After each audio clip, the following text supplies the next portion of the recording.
Are you a single mom raising a son on your own or a mom raising him with another woman? Someone has probably told you he needed a dad in the house to turn out okay. Maybe a relative said it at the dinner. Maybe it's just a feeling you can't shake when you watch him with his friends' dads. Like your boy is missing something essential, or no matter how hard you try, there is a piece only a man can hand him. Here is the thing, a psychologist actually tested that idea. She spent over 10 years inside the homes of boys raised without fathers, and what she found was the opposite of what everyone assumes. These boys weren't falling behind. In a lot of ways, they were ahead. Today, I am giving you 9 things she found these mothers doing straight from her research that raised some of the most confident, emotionally grounded boys she had ever studied. And by the end of this, you will probably realize you are already doing more of this right than you think. This is all based on the book Raising Boys Without Men by Peggy Drexler. She is a psychologist and gender researcher who spent years following real families, single moms, two mom households, sitting with their sons, watching them grow up, testing them on the same measures researchers use for kids in traditional homes. Let's go through all 9. Number 1. They stopped trying to find a replacement father and let their son be exactly who he already was.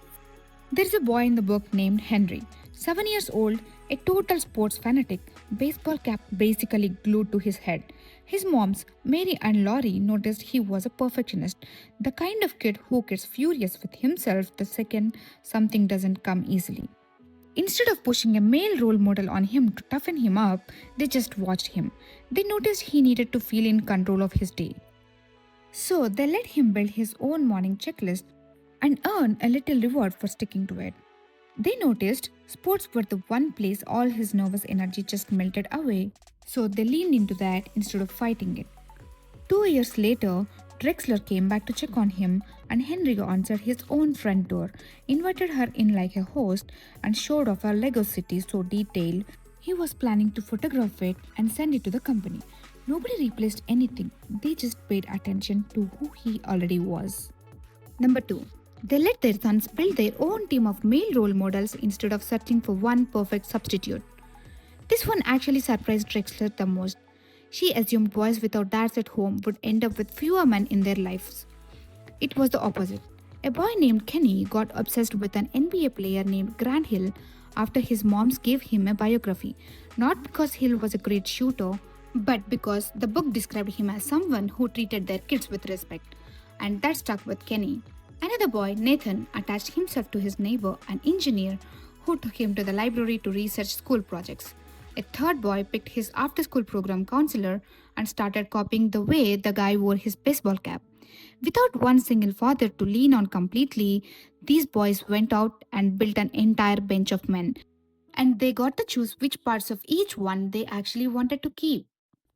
Number 3. They never punished their sons for being emotional.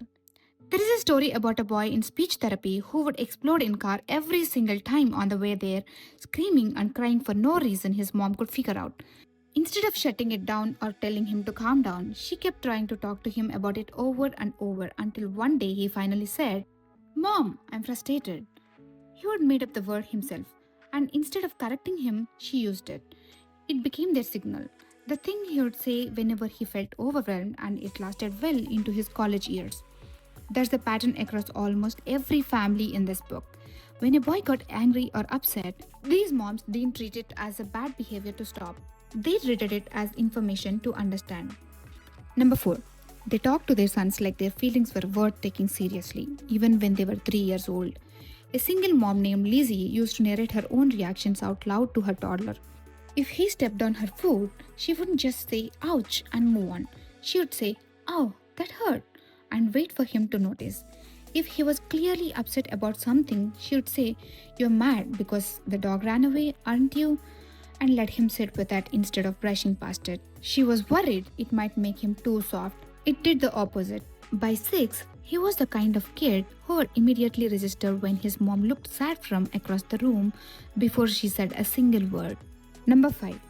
They let their sons be affectionate at home, even if they had to act tougher outside of it. There is a boy named Quentin who loved being kissed goodbye by his moms. But by second grade, he didn't want it happening in front of his school.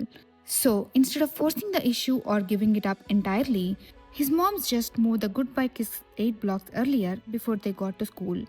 He got to keep his image with his friends. They got to keep their closeness with him. Nobody had to give anything up. That's the theme running through almost every relationship in this book. Public toughness, private tenderness, and both were allowed to exist at the same time. Number 6. They apologized to their sons when they messed up. One mother, exhausted from days of solo parenting, snapped at her two sons and said something she immediately regretted. Something like, "I'm so glad you're going to see your dad tonight." The second it left her mouth, she knew it was wrong. And instead of pretending it didn't happen, she apologized the very next morning on the drive to school, told them she had said something hurtful that she didn't mean. That single moment of honesty did more for their trust in her than a perfect parenting streak ever could have. Number 7. They used their worry as a reason to prepare their sons, not to panic and control them. Drexler called this constructive worrying. A single mom named Dennis had a kidney disease and had to spend a lot of time in hospitals. Instead of hiding it from her son or pretending everything was fine, she answered his questions honestly, at a level he could handle, even when he offered to give her one of his own kidneys. She didn't shut the conversation down out of fear. She used her worry to make sure he understood what was happening and felt like he had a place in it. Number 8. They built an entire extended family around their sons instead of trying to fill one missing role. One boy's family took up 2 full rows at his school hour assembly. None of the people sitting there were required to be there by blood. Neighbors, close friends, a donor father who stayed loosely involved, a babysitter who became basically an aunt. Drexler called this a collected family. Instead of chasing one perfect father substitute, these moms just kept the circle wide, and their sons grew up with more people in their corner than a lot of kids from the traditional 2 parent homes ever get. Number 9. They treated their sons as capable of handling the truth. Across almost every family in this book, the mothers who raised the most secure boys were the ones who didn't sugarcoat things. They explained hard topics honestly at an age appropriate level instead of dodging the question or waiting until their son was old enough. And their sons responded by trusting them with the true right back, including the hard stuff, the stuff most parents never hear about until it's too late. None of these 9 things require a man in the house. They require a mother who stays close instead of pulling away, who worries on purpose instead of panicking, who lets her son to be exactly who he already is. That's the actual thread running through every single family in this research. Not what is missing, what these moms choose to build instead. If this helped you, subscribe for more parenting breakdowns like this.